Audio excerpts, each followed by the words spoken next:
12वीं आपकी सफलता से हम सभी को बहुत प्रसन्नता हुई, क्योंकि एक उत्तर प्रदेश के अयोध्या मंडल के सुल्तानपुर जनपद जैसे छोटे नगर में भी रह करके आपने सफलता अर्जित की। तो वास्तव में मैं मानता हूं कि जो जेईई एडवांस की तैयारी कर रहे हैं उन छात्रों प्रतियोगी छात्रों के लिए आप प्रेरणा स्रोत बनोगी, ऐसा विश्वास है। और निश्चित ही मैं मानता हूं कि आप जो सफलता अर्जित की वो सामान्य सफलता नहीं है, क्योंकि इस सफलता की प्राप्ति के लिए हमारे छात्र छात्राएं जाते हैं कोटा जैसे महानगर में जाकर के, दूसरे प्रांतों में जाकर के तैयारी करते हैं और माता पिता से दूर हो जाते हैं। बहुत से ऐसे छात्र हैं जिनके पास जो है संसाधन नहीं होते, आर्थिक समस्या आती है।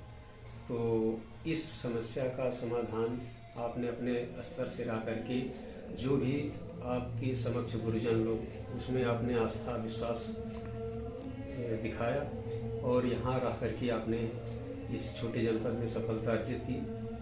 तो निश्चित ही आप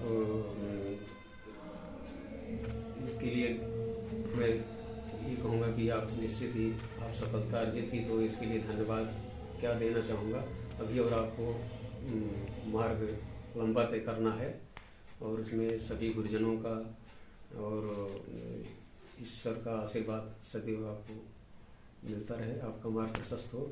आप संक्षिप्त रूप में क्रमबद्ध ढंग से आगामी छात्रों के लिए जो जेईई एडवांस की तैयारी कर रहे हैं, बीटेक में सफल होना चाहते हैं, तो आप उनके लिए किस तरह से सुझाव देना चाहते हैं, किस तरह से आप उनको मोटिवेट करना चाहते हैं कि वो कहीं जहाँ भी रहें, चाहे घर पे रहें, छोटे जनपद में रहें, सिटी में रहें, तो आप अच्छी तरह से उनको प्रेरित करने के लिए आप संक्षिप्त रूप में अपने विचार प्रस्तुत करके उनको प्रेरित करें।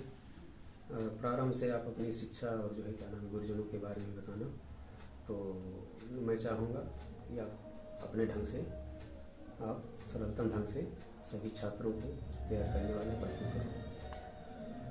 सबसे पहले तो ये बहुत बड़ी सफलता नहीं है, मैं भी सभी छात्रों की तरह हूँ जो पढ़ते हैं। बस मैंने थोड़ी लगन से पढ़ाई कर दी और मैंने यह एग्ज़ाम क्रैक कर लिया और अभी मैं नॉर्मली स्टूडेंट की तरह रही हूँ। जैसे मैंने 10th में सबका ही टॉप करने का सपना होता है, जो थोड़ा बहुत ढंग से पढ़ता है, तो मैंने भी यही सोचा था कि टॉप करूँगी। पर फिर जब रिज़ल्ट आए तो थोड़ा सा डीमोटिवेटिंग रहा मेरे लिए, क्योंकि मैं टॉप तो नहीं कर पाई। हाँ, 97.2% आए थे मेरे 10th में। फिर मैं रो रही थी, फिर मेरे पेरेंट्स ने मुझे समझाया और मेरे टीचर्स ने, और उसके बाद फिर मैंने सोचा कि अब मुझे बाउंस बैक तो करना है, वो भी अच्छे से, और इसलिए मैंने वहाँ से प्रेपरेशन शुरू कर दी। और जहाँ तक है कि शॉर्ट टर्म बेनिफिट्स को छोड़ के हमने लॉन्ग टर्म के बारे में सोचा कि कॉलेज का एंट्रेंस में अगर निकाल लूँ और उसके बाद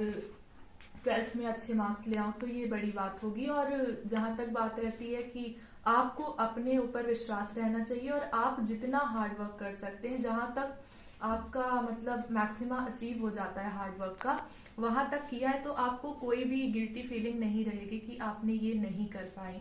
उसके बाद आप टॉप करें या ना करें वो तो लक पर भी डिपेंड करता है, या फिर शायद आपसे तेज हो कोई, और अदरवाइज आपको आपके मैक्सिमम पॉइंट तक हार्ड वर्क करना पड़ता है। और मैं बहुत ही लकी फील करती हूँ कि मेरे पेरेंट्स बहुत ही अच्छे मतलब थॉट्स हैं उनके, उन्होंने मुझे बहुत मोटिवेट किया और मतलब जहाँ भी मुझे लगा कि नहीं कर सकती उन्होंने कराया। और मेरे teachers specially Arun Pandey sir थे मैथ्स के, उन्होंने तो मुझे 9 to 12 एकदम डायरेक्ट किया है कि क्या कैसे करना है।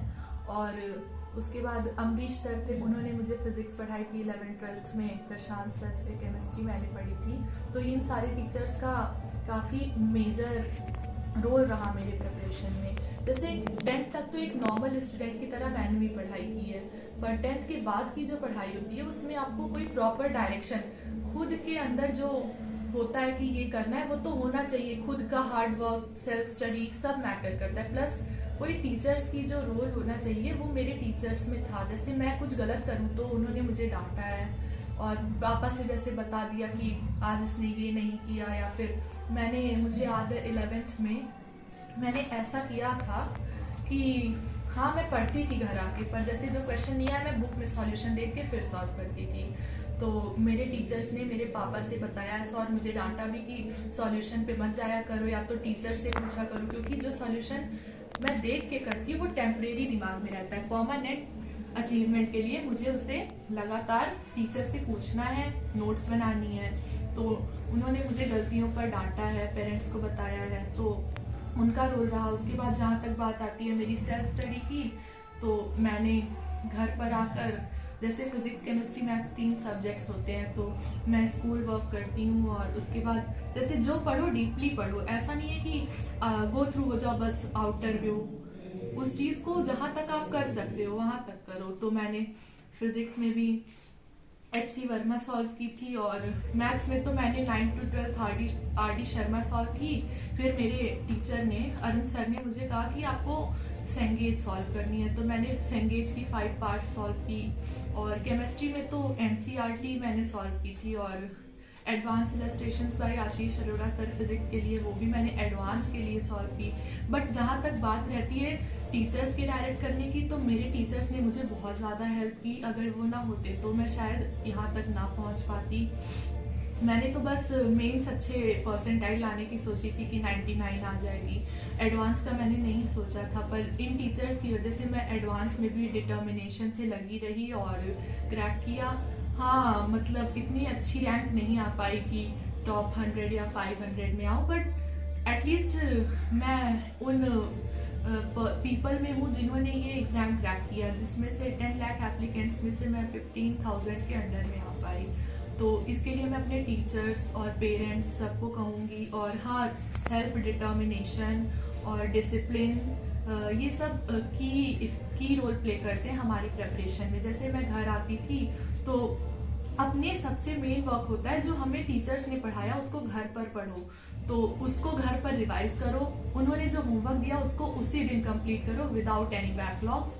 आफ्टर दैट अगर टाइम बचता है तो जो भी आप एक्स्ट्रा कर सकते हो अपनी तरफ से, जो टीचर्स नहीं करा रहे हैं वो करो। और फिर अगर डाउट आए तो टीचर्स से पूछो। उसके बाद मैंने यही सब किया। और उसके बाद जैसे कोई डाउट आया तो टीचर से पूछा, रेगुलरिटी रही। और मतलब कई बार ऐसा भी हुआ कि नहीं कर पाएंगे पर टीचर्स ने मुझे बताया। और हाँ ये है कि डिसिप्लिन का तो बहुत बड़ा रोल रहा, क्योंकि टीचर से डर तो लगती थी, तो उसके चलते भी मैंने पढ़ाई की। और खुद से तो था ही कि कुछ क्रैक करना है, तो इन सब चीज़ों को ध्यान दिया। मैं पढ़ती थी, जो होमवर्क था करती थी, और जब तक नहीं होता था होमवर्क और जहाँ तक मुझे लगता था नहीं हुआ तब तक जागती थी, चाहे फिर वो 4 बजे तक जागना हो, 5 बजे तक। और उसके बाद सोती भी थी, ऐसा नहीं है, मैं 7 घंटे तो सोती ही थी। फिर उठकर और पूजा वगैरह करती थी, इससे आपको पॉजिटिव वाइब्रेशंस मिलेंगी। और गाने भी सुन लेती थी कभी कभी, जिससे आपको एक रहता है कि टेंशन चली जाती है और थोड़ा होना चाहिए एंटरटेनमेंट। तो ये सब किया, इन सब के साथ ही मैं आगे बढ़ पाई। और टीचर्स का रोल था, पेरेंट्स का, खुद का तो रहता ही है डिसिप्लिन। और हाँ ये है कि आपको मोबाइल का प्रॉपर यूज़ करना है, गलत यूज़ नहीं करना है। तो यही सब चीज़ें थी। अच्छा, ये जैसे मैं कहा गया कि वैसे मन चंचल होता है, तो टीनेजर्स के लिए बहुत बड़ी चुनौती है, उनका मन अधिक चंचल होता है। तो उनके अंदर पॉजिटिव थिंकिंग, जो सकारात्मक विचार, सकारात्मक ऊर्जा उनको कैसे प्राप्त हो, इसके साधन के लिए क्या प्रयास किया जाए, इसकी प्राप्ति के लिए क्या उपाय किया जाए, तो उसमें क्या क्या प्रमुख कारक मानते हो? और उन छात्रों के लिए आप कैसे जो है उनको सुझाव देना चाहती हो कि जो तनाव में रहें और वो सोचते हैं कि हम इस तरह से इस एग्ज़ाम को इस एग्ज़ाम में सफल नहीं हो पाएंगे, तो उनके अंदर नकारात्मक भाव आ जाएंगे। तो इसी बात को लेकर के तो किस तरह से जो है उनके नकारात्मक विचारों को दूर करोगे, नेगेटिव थिंकिंग को कैसे जो है दूर करने के क्या उपाय हो सकते हैं, उसको आप क्रमशः बोलो। हाँ तो